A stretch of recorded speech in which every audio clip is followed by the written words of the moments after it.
Hi, this is Shane Starr from Reflections on Religion, and I didn't think I'd be doing my first video for our year-long series from my car, but although the day is beautiful outside in Irvine, California, it is about as cold as it gets here, and it's very windy, and it's loud, and there's already people in the office, so here we go.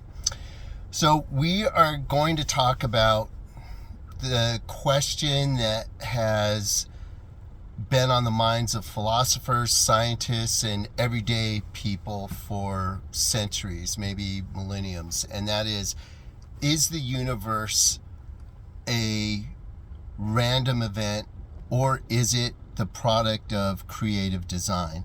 Now, I think in order to really frame this question properly, we have to take a step back and ask ourselves, why is there anything at all? Why is there something rather than nothing? Because without a creator, it would seem to be more likely that there's nothing as opposed to being anything at all.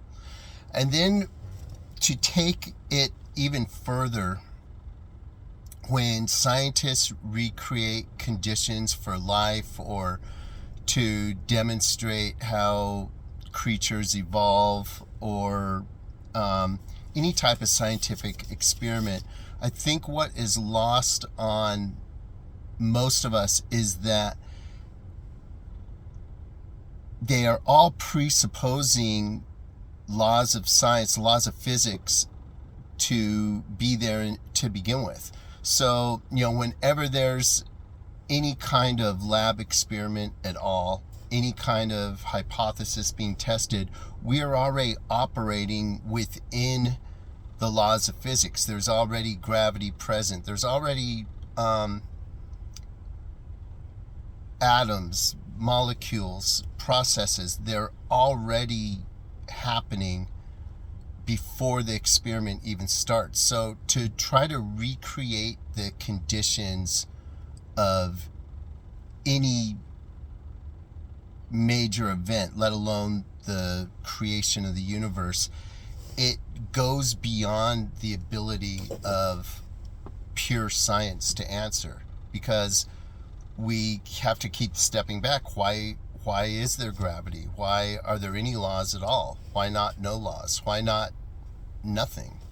So I think we need to understand that not just in scientific experiments, but in all things that are important to people, science is important, but it can only take us so far. I can know every single thing about you. I can know where you were born. I can know your ethnicity. I can know your height, your weight. I can know the general facts of your life. And I don't know anything about you. I would know literally hardly anything. I think that all the important things that make us who we are, are not just our religion, or lack thereof, but our hopes, our dreams, our fears, our personal preferences. All these things are outside the realm of empirical knowledge or scientific evidence to determine. What makes a person choose one thing one day and one thing another day. We can explain some of the brain processes, we can explain some actions, but we can't really explain the mystery of consciousness in the same way that we can't explain what happened before the Big Bang or what happened before the universe. Now, why does this matter? I think it's a fundamental issue about how you perceive the world.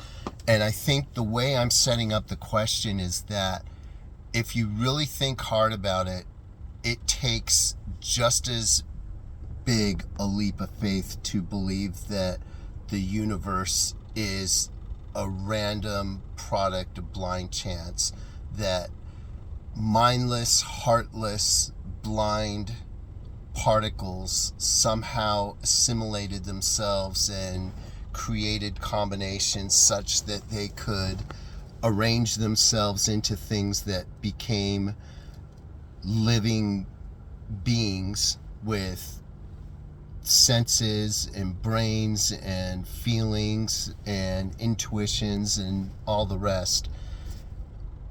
I think it takes more faith to believe that's all an accident than it does to assume that there's something beyond our scientific or empirical understanding that is responsible for or the source of our universe.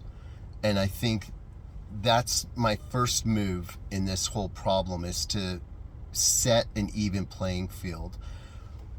Questions about the universe as a whole cannot be answered by the things within the universe. Furthermore, everything that matters to us as human beings, starting with love, is also beyond the pure realm of science to explain. So the key to understanding the problem here is in realizing that you're going to take a leap of faith whether you want to or not. Either you're taking a leap of faith that, I can't see God with my eyes or hear him with my ears or see God's presence right here in front of me the way I can see a car or a building. But I believe that when I look at the world, something must be there. You have to take that leap of faith. Or, in my mind, you have to take an even larger leap of faith and think this is all some accident. There's causes. I was caused by my parents, who were caused by their parents, and all these things were caused by people, and it just goes back and back and back like a lamp hanging from an endless chain with no ceiling. The causal chain just continues to go back. And again, I think that takes more faith to believe in that. So I ask, and I took some notes to sort of organize my thoughts here. By the way, I don't do like edits or anything like that. I'm just having a conversation with whoever's in the audience, and we're taking it, mistakes and all, how it goes. But again, let me make another point about the atheists like Sam Harris, Dawkins. I think some people would include Stephen Hawking in this. They come up with things to explain the universe, such as the multiverse, or in Stephen Hawking's main work, he talks about gravity being the source of all life and the universe itself. And when you really get down to it, with all due respect to these great minds, more intelligent and knowledgeable than myself, but you realize that when they explain the universe in those terms, they are giving an aspect of the universe, in Hawking's case gravity, all the attributes of a divine being. It's all powerful, it's all knowing, to have created minds. It's all everything.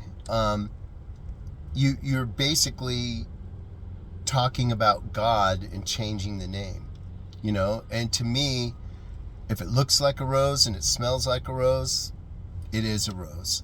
So if you're talking about the universe being so wonderful that it can create itself out of nothing, and that all of our hopes and loves and dreams and preferences and the way the bees work with the flowers and the beauty of a sunset, the universe just created all that by itself, then you and I believe in the same thing. You call it the universe and I call it God. So again, I think any explanation at all requires a leap of faith. And I think oftentimes people who would consider themselves among opponents of people like me, they end up describing the same thing. They just call it a different name than God to get away from the religious or political implications, right? So why does this matter? If there's no God, it doesn't matter. But to take a page out of the famous philosopher Blaise Pascal, who had his wager, if there is a God, then it infinitely matters, and how we choose to respond to God matters a whole lot. He had a famous book called Pensée. He's French, and in it he argued that it's better to, even if you're wrong, it's better to assume God exists, because if you're wrong about it, you're not going to lose much. You're still going to live a good life, and you'll live a happy life. But if you're wrong about God, the cost could be enormous. All right? So again, we come down to our final question, which was the question from the start. What makes more sense, a random universe or creative design? A universe where fine-tuned laws, beauty, conscious beings emerge from blind, deaf, mindless particles? Or a purposeful creation by an intelligent, loving, all-powerful designer who intends for us to experience it all? I think the second is the better option. And I think if you take that leap of faith with me, you have to consider the reasons why did God create the universe at all. And from there, the rest follows. I think when we think of God, before we get into religion or the Bible or any of that, we have to think of a creator who created beings who are capable of thinking, wishing, loving. And I think the key to that is love, which means God isn't a what. God is a who. God is a divine person. And if God is a person, then belief in God and living in the presence of God and having faith in God, it's more like a marriage than a scientific hypothesis. So we're all on a journey faced with this wager. Which way will you choose? If you want to take that leap of faith with me, stay tuned, and we will be together on this road every Friday for the rest of the year. And in the meantime, before our next video, you might want to take a look at Psalm 8, Psalm 19, I would say Romans 1:20, and Colossians 1:18. Those all talk about creation and the wonder of creation. And next week, we're going to take a look at the different routes to faith that we can take. Some people see it as truth. Some people see it as beauty. Some people see it as feeling. Some people see it as love. Some people see it as intuition. We're going to take a closer look at all of those. Until then, be safe. Enjoy yourselves. God bless.